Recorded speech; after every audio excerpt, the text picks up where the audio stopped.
All right, John, turn the light on so that we can see you. Let me turn this light on. Good morning. That's There up there. Well, sort of.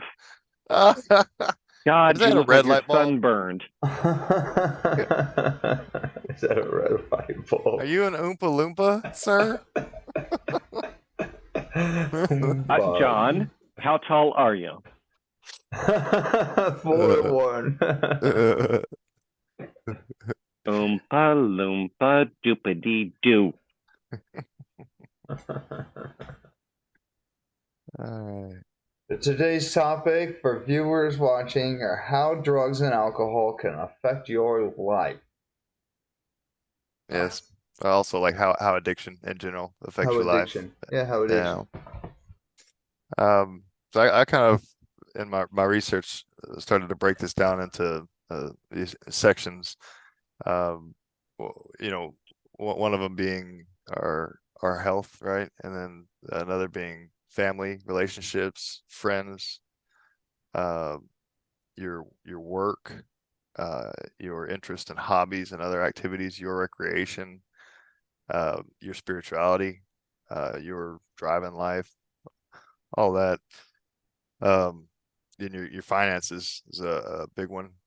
We can go ahead and start there if that works for you Okay. guys. Yeah, I mean, it's finances. pretty straightforward one. I mean, obviously you're spending all this money on this bullshit right here that you could be using for other things. And it's not just the money that you spend on it.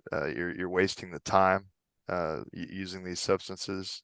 Time that could be used towards one, making more money, and two, using that money in a better direction. And then your trouble with your finances can begin to compound as you're struggling with your addiction and going through that. You start to become more and more in debt because all of a sudden you're doing things like borrowing money so that you can get a 12-pack of beer from your buddy, or you're pawning stuff. These are all signs that your addiction is at a level that you really need to start to focus on seeking help and trying to reverse that negative progress. All right, so James, I've got an interesting question, and neither you nor John need to specifically speak to it, but both of you have different addictions. Yeah. And there are different consequences on each. So I'm a little curious as to the difference of those things. Okay. Yeah, between the substances. Shoot. So I mean, mine was predominantly alcohol, and that turned into the cheapest kind of beer that I could get to be able to afford that amount of alcohol to drink from. If you were drinking Natural Light, I will actually fly down there and like slap you. Yeah, there was a bunch of Natural Light, but it went to Milwaukee's Best. That ended up being the cheapest stuff, 5.9%. And I would drink from as soon as I woke up until I finally went to sleep at night. I wouldn't eat throughout the day. At the end of the day, I finally realized that I'm hungry. Your body's like, hey, you need some nutrition. And then I'd order something expensive off of DoorDash or Instacart or whatever. And then I'd take 2 or 3 bites out of it, and it would just go to waste in the refrigerator over the next few days. Oh. I'm sorry. I did not mean to put you on the spot. I was just actually really curious. Yeah. Well, I was thinking that maybe the best way to see the differences was, I kind of lay out what my experience was with alcohol. I would definitely avoid people when I'm drinking. My family and my friends, I would make plans and engagements and cancel them just so that I could use or not handle my responsibilities. That was another big thing. I think a lot of these are similar between these two substances. And I think it kind of falls under that umbrella of addiction. I think, John, I don't know how comfortable you feel going into your substance, but I think some substances maybe have a more difficult, they have a higher imposition on your life, possibly more damaging, quicker. Alcohol takes a long time. Uh, you know, you can have moments where you drink too much and you do something stupid. That's definitely a thing. But as far as it accelerating your alcoholism, it seems like it's a much slower, weaker substance. Not any better or worse by any means. It's just a different addiction. But so I say I would drink the beer because it was, you know, not straight liquor, right? I'd never get to that point of blacking out or throwing up while drinking. But I'd slowly poison myself for weeks and weeks and weeks. That, you know, definitely not take care of anything. But there wasn't any of those moments for me. Like I guess there could be for some people where you drink a lot, you do something real bad, and then you have the repercussions of it. I don't know what do you have? Yeah, similar when you're intoxicated on a stimulant or a depressant, alcohol or crack cocaine, whatever it may be. You're not your normal self. You're not going to make the same decisions you typically make. You're not going to be as attentive, like James said, to your family. Methamphetamine, I was in much poorer care of myself, poorer care of my pets during that time. I wouldn't take care of my pets. I wouldn't do the cat boxes until they were just way too late, and it was just a bad situation. I worried about my legal status. I worried about being a criminal. Uh, in just acquiring the substance, you're a criminal. Yeah, Possessing it, that's you're. an interesting note. If I jump in for just a second, yeah, because so with that substance, you're definitely worried about getting caught for a much bigger penalty. You know, whereas they didn't give a damn that I was sitting on my couch drinking Milwaukee's Best all day. You know, so that is an interesting difference. But please continue.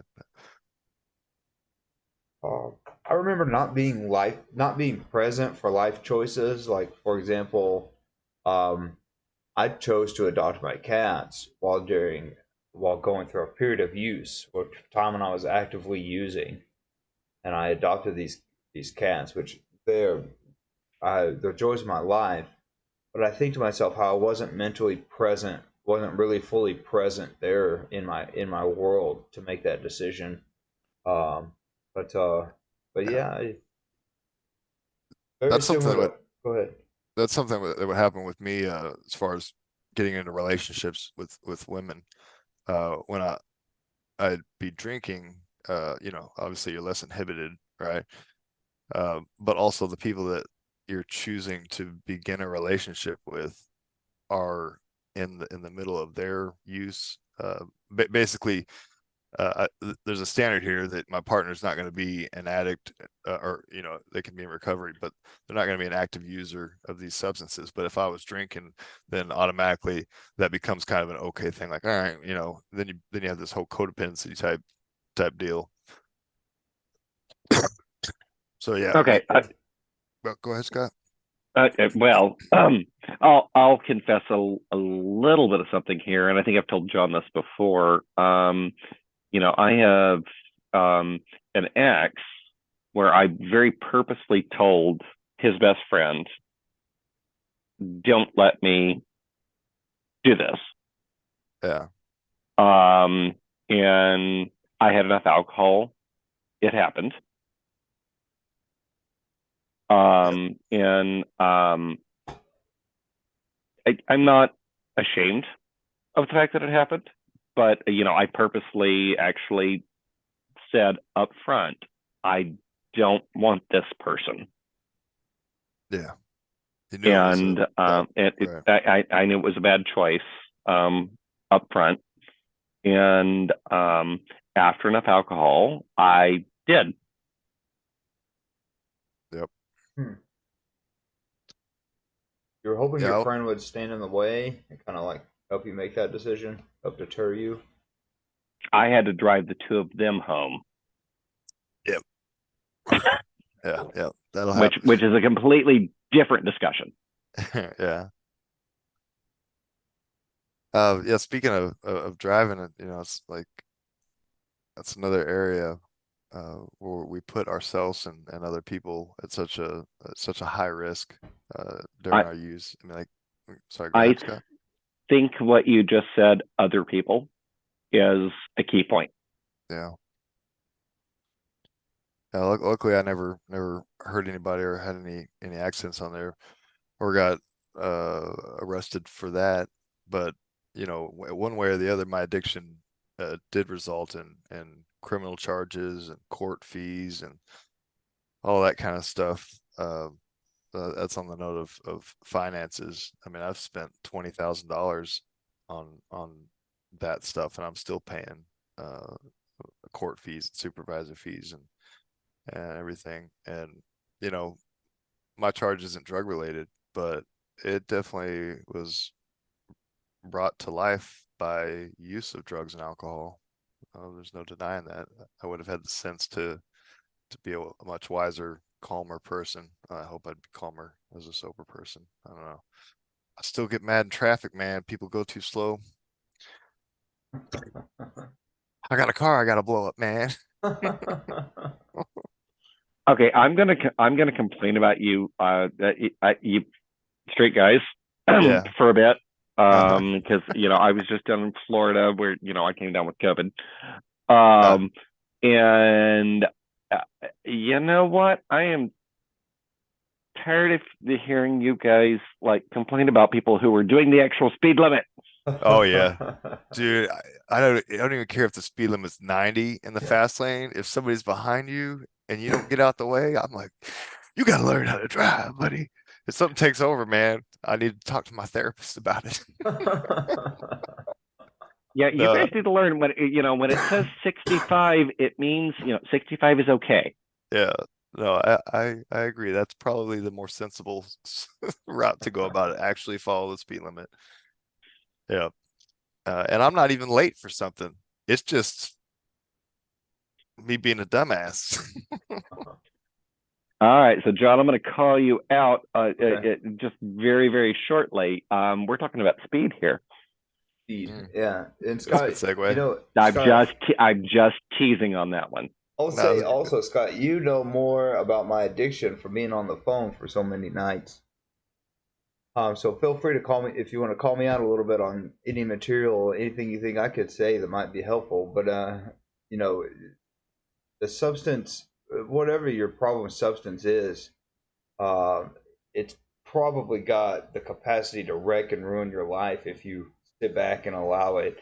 If you, like James said, if you're borrowing money to pay for it, if you're pawning items, those are good Stealing. indicators. Stealing, those are all good indicators that you're in over your head and are on your way, well on your way to bottoming out probably. Um, I regarding health, I think that's where I can speak to how it can destroy your life the most. I've been in utter some terrible states before where my friends had to pick me up and take me back to their apartment and nurse me up and get me Mm, back to a more normal status. Gone to the emergency room multiple times, convinced I was, on the verge of having a heart attack, and it was any minute I was about to die. And most of the time, the hospital or the emergency room is fairly rejective of somebody coming in for methamphetamine poisoning. yeah. They weren't too quick to give me any drugs or an IV or anything like that to Yeah. help me with anything really. They automatically judge you right off the Uh, bat. Uh, okay, but I'm going to say something in John's favor here. You know what? You've got friends who are willing to pick you up That's true. and take you back and babysit you while you come down. That shows a lot about how people feel about you, and that's not a bad thing. I've been fortunate to have mostly gotten out of my addiction. I think I'm pretty much out of it. I'm still on guard, but I think I've gotten out without any major consequences. I didn't get arrested. I didn't do anything violent. I was relatively. I like to stay indoors when I was using, and maybe that helped me out a little bit.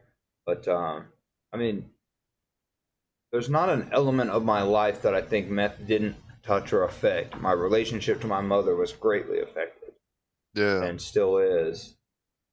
She works in healthcare, and so when she was watching me poison myself, she had a terrible time. Wouldn't talk to me for periods of time. Um, You compromise the trust as well. You start to lose the trust of your family and your friends.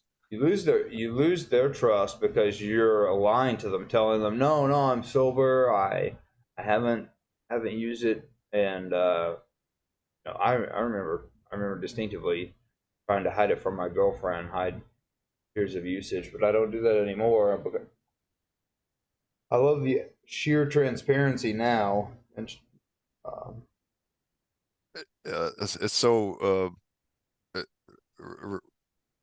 there's such a sense of relief whenever you don't have to hide or be deceptive. You just get to be an honest person throughout the day. It's a very important feeling that I think people forget even exists. You know, I mean, like you're saying, you don't have to. You can be transparent now. You don't have to remember what secrets you have. You don't have to remember what right. lies you told. Yeah. I I think my friends always knew. I mean, I never hid whenever I was drinking or smoking marijuana or any of those kinds of things. For the longest time, I felt like one of those people that was like, I'm functioning, I can do this, and never get in trouble, never get in any fights, never, all that kind of stuff. Um, but slowly through the years, I'd start to hear things like, yeah, you need to cut back, from my friends telling me that, my, uh, I hid it from my parents when I stayed down there.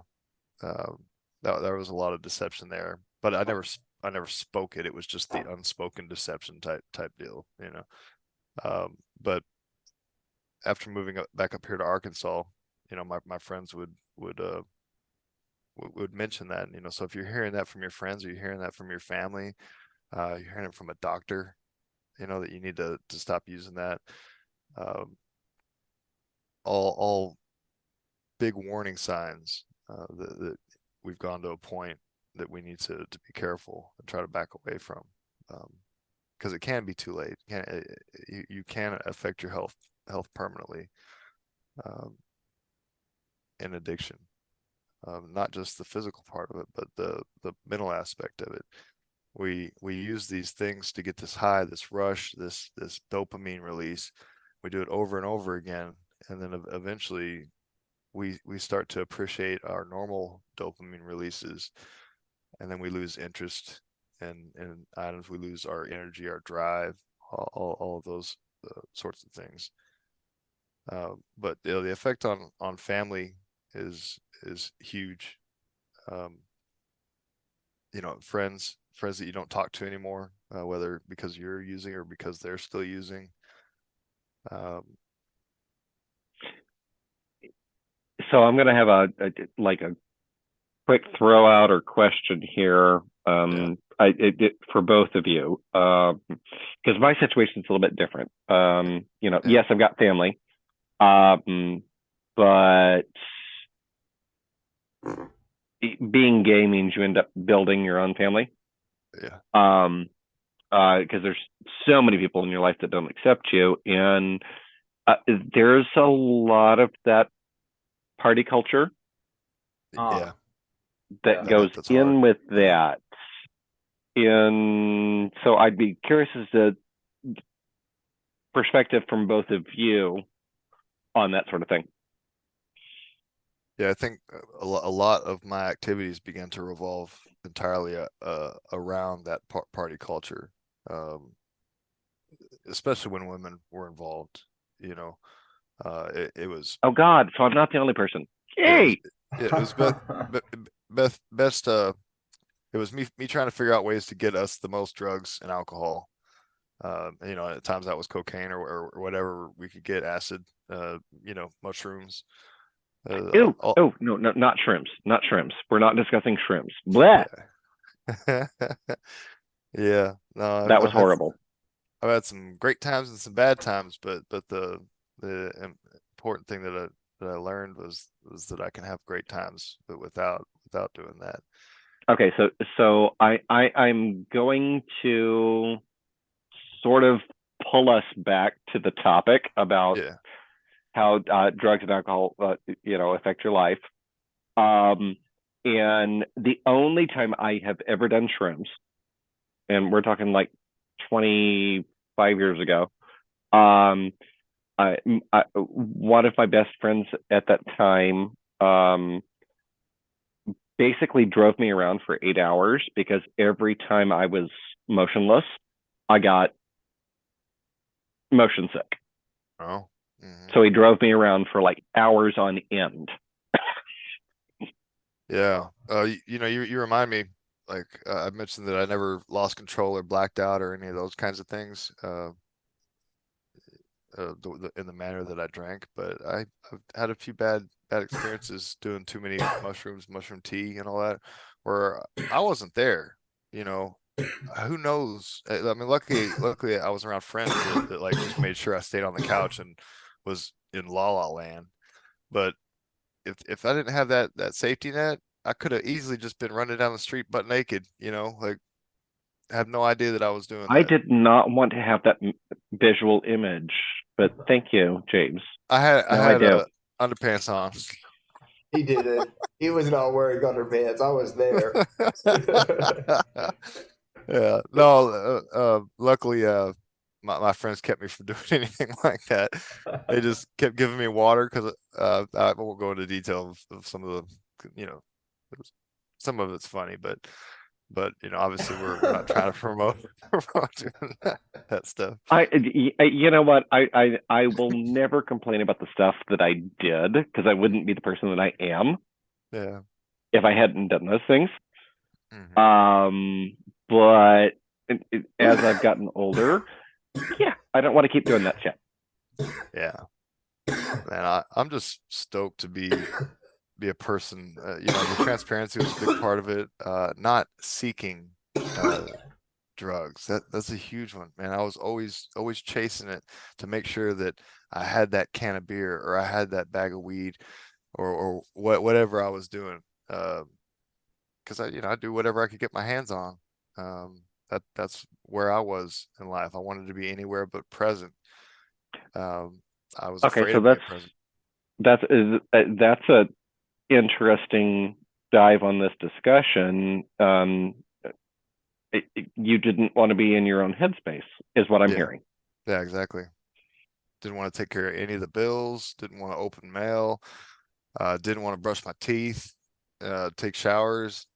Any of that kind of stuff. I didn't want to have to deal with thoughts, regrets, anything. I wanted to be in a place where I could just laugh at YouTubes all day, you know, and drink until I got to the point where I could enjoy it, enjoy in quotes. As you know, the way that I would drink, even though I didn't black out or throw up each night, you know, or any of that kind of stuff, what would happen is I would drink that way all day, every day for, you know, a month or 2 months or something like that. And eventually my body would just begin to reject uh, drinking. It reject anything that I would give it. It would not trust me to provide nutrition. So I wouldn't be able to get any fluids down. I would just be throwing up for several days. And then after, you know, the second or third day with no fluids and throwing up, I'd check into the ER, and then I'd receive that sort of judgment from the staff, like, oh, got a guy here, he's drank too much, you know, beyond fluids and IVs for a few days. And I would always think, man, never again. I never want to feel this. You know, your stomach will hurt so much from just retching all over all day. Not having the fluids, you know, it hurts so much. I mean, water is, I think, a natural drug for humans. It's crazy how good it can make us feel, and then how bad it can make us feel when we deny ourselves proper nutrition.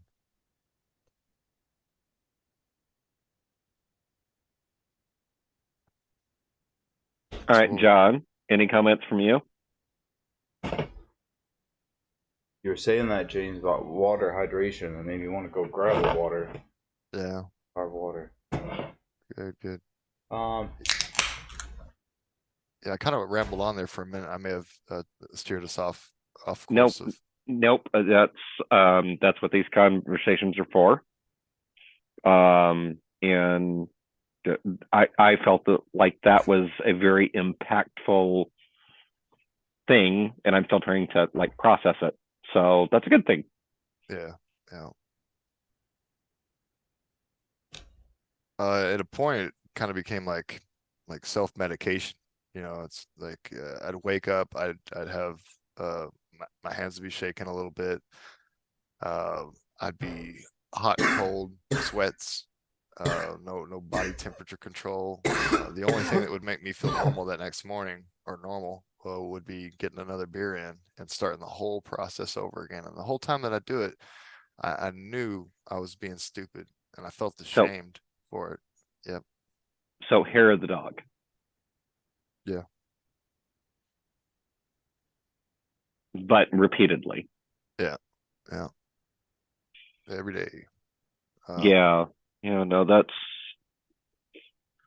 I guess I'm a little fortunate. I think I've told both of you guys, I'm addicted to milk, and milk and alcohol don't mix well. We need to start promoting milk. Hey, there's a lot of calcium, there's a lot of vitamin D, A little bit of protein. Yeah, man. Yeah, and so it's pretty tough for me to like do things and still guzzle milk. So maybe I'm just a little lucky there. Yeah, that's actually an important note. Whenever I was drinking or doing any kind of drugs, like I would never work out. If I was taking Adderall, I wouldn't eat because I'd think that it would take away the high. Go ahead, John. Same here. When I was on methamphetamine, I wouldn't eat for that same reason. Chasing a high. I didn't want to come down, so I wouldn't eat, take proper food. All right, so I'll go ahead and share this, and John, you may need to edit this out. Has ADHD, and he can't get Adderall, and so he's moved to meth. Damn. Yeah, I know people that have claimed they were self-medicating for ADHD by taking methamphetamine, but I don't think it's a good medication for anything. Well, I don't think it's actually. I mean, at least it's not in a controlled dosage. Oh. Yeah. You don't know what you're getting when you walk down the street and buy it. Yeah, it's kind of funny, the decisions that you make whenever you start down that rabbit hole. It's like I wouldn't see Adderall for months and months, and then somebody would be like, I got Adderall, and then that trigger would hit my mind, like, oh man, I love that stuff. I fucking arrange matches for 6 hours on that stuff. And so I'd buy like 2 pills, for $7 a pop or something like that. And then, it's probably their personal supply, so they don't really want to sell it. But then come the next day, I'm like, hey man, another pill, $20 for this one, like, and they're like, I don't want to sell. I'm like, come on, $20, and it would just ramp up like that. And then 3 or 4 days, no, well, two days later, I'd say, after all the money was gone and your body has just been run through this ringer where you're amphetamine out and you haven't eaten and you're having to come down from all this. I mean, God, these are also such terrible feelings. It's like, if we could only remember that whenever the guy's like, hey, I got my prescription Adderall, I'll be like, no, I know where that goes, man. In 2 days, I'm going to be miserable, be hating life. That's one way I had to get out of my rut or my cycle of continuing to buy. I had to remind myself of how bad it hurts at the end of that bag or the end of that buy. Yeah, it's terrible. I sympathize with that past you. You feel it's nice to be free of it, though, ain't it? It really is. Yeah. I was on a walk this morning, and I was thinking to myself, oh, good, you gotta walk. I got to walk, a little bit of a walk, and I thought to myself, I am happier now. I can get almost the same feeling, and I have it sober. Yeah. And so I've got a question for the two of you. It sounds like you both have diagnosed ADHD. No, they don't. They wouldn't do that to me. Probably. I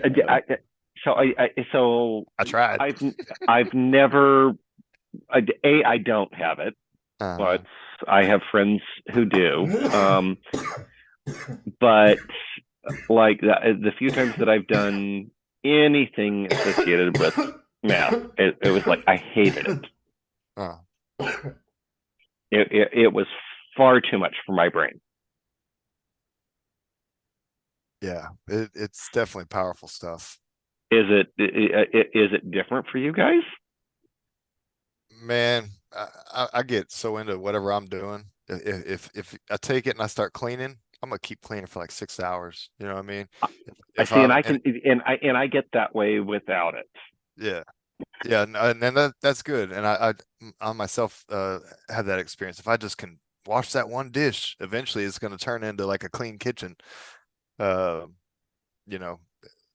far as getting sucked into it, but I get sucked into anything. If I was playing a video game and I wanted to work on my enchanter skill or whatever in Skyrim, and then you would just totally.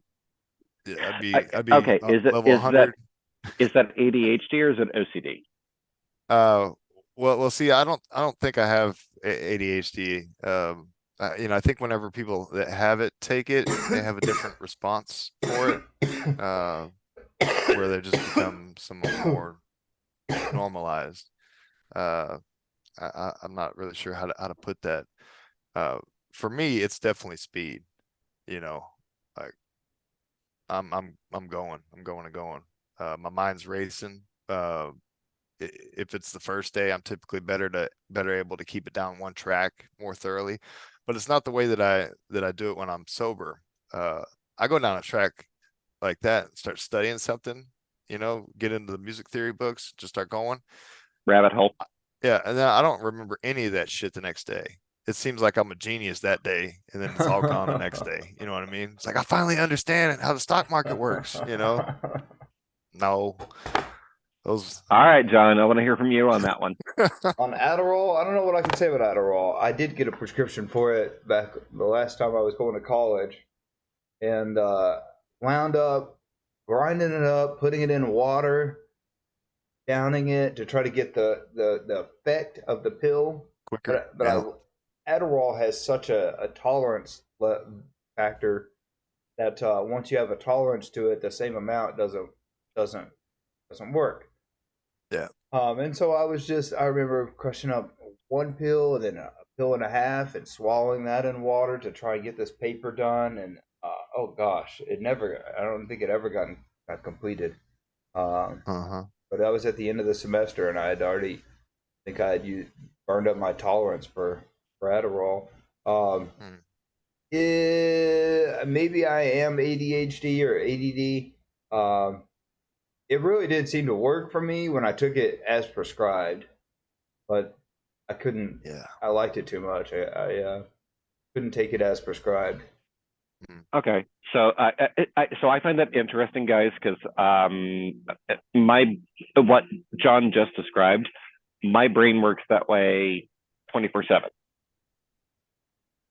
So anything that I was wanting to do was wanting to relax me and turn my mind off for a little bit because I'm way too focused on stuff.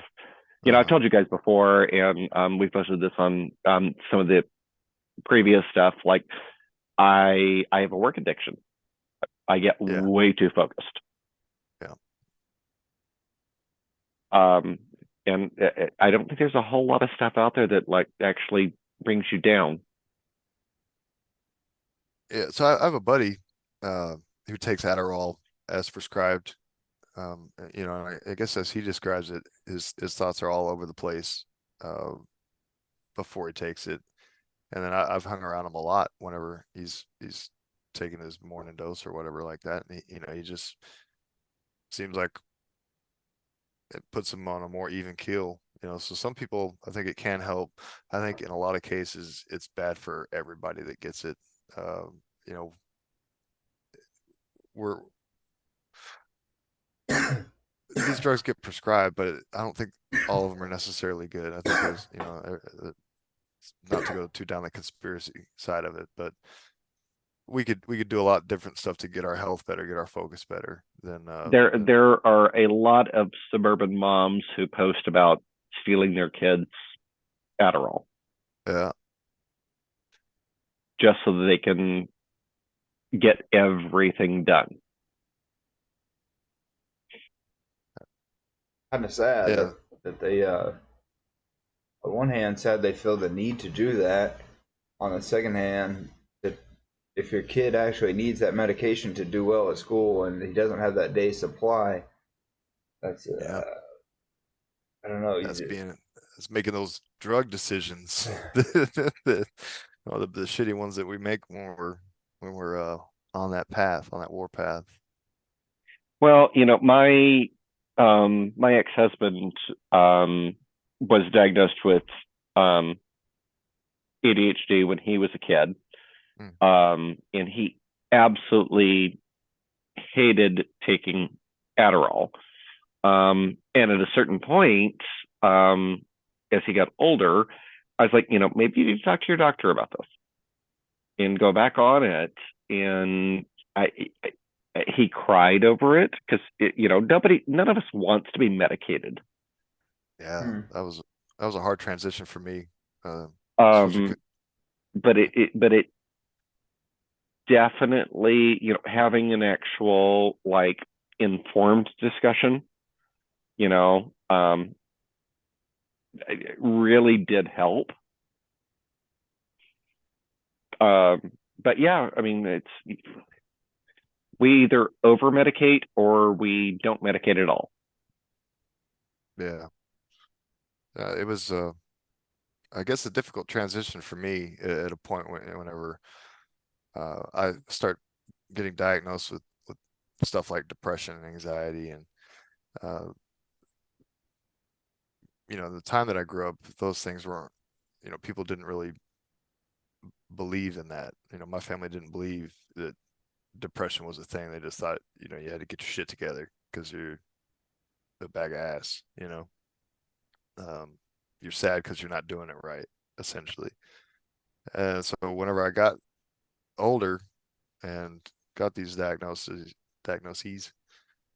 uh, I kind of hated the fact that this was now a part of my life, right? And then these medications were a part of my life. It took a good year or more of taking them and then slowly appreciating the help that I was getting, being able to say it to other people, you know, hey, suffer from depression, anxiety, whatever, alcoholism, you know, without feeling as much shame. I think that's a difficult transition for a lot of people to go from a healthy person that doesn't need any drugs to somebody that has to see, you know, the doctor several times a month or a year or whatever.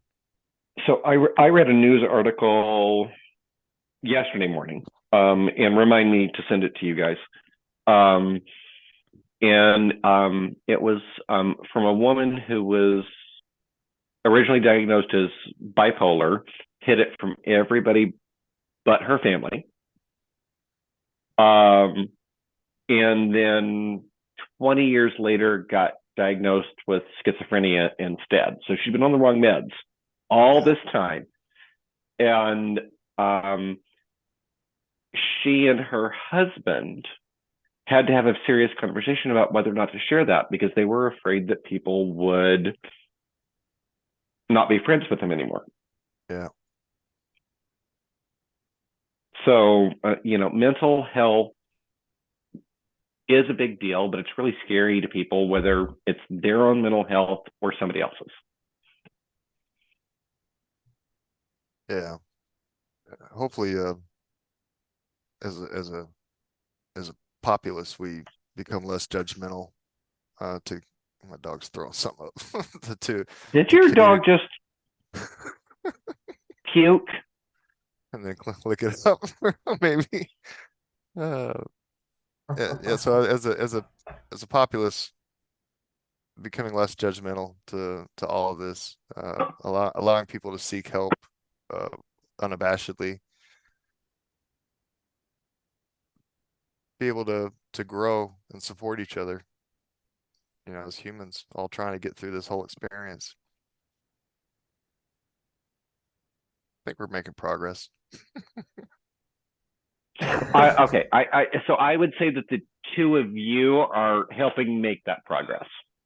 So thank you both. Yeah, thank you. Say my weekly conversation with you guys helps me tremendously. Thank you all. Just here, you know, and I do edit these meetings, or at least I play them back, usually on Sunday, and listen to the whole thing again. And the words, your jokes crack me up, your words impact me again and again. So I get a lot of benefit out of this. In fact, I'm not going to any other meetings right now. It's the only meeting keeping me sober, so I'm happy about that. Yeah. Well, I'm happy that this is helping keep you sober, John. But I'm not having the meth addiction. I'm learning a whole lot about stuff. And so that's why I've enjoyed participating in this. Good. Yeah. On that note, we're at the 45-minute mark. We got some feedback to maybe make shorter videos. So can I really wrap this one and say thanks for watching and thanks for participating, guys. Yeah, we had some feedback that shorter videos might be better, might be easier to watch. Do we want to like stop recording and like discuss that? We can. Yeah, we can talk about that at the after party. Thanks, guys. We appreciate you watching and listening. Check out our other videos, and please follow us, like us. And we'll hang in there. Do a little bit better each day. We love you. Guys. We love you. Sleep well at night. Okay, bye-bye. Bye-bye.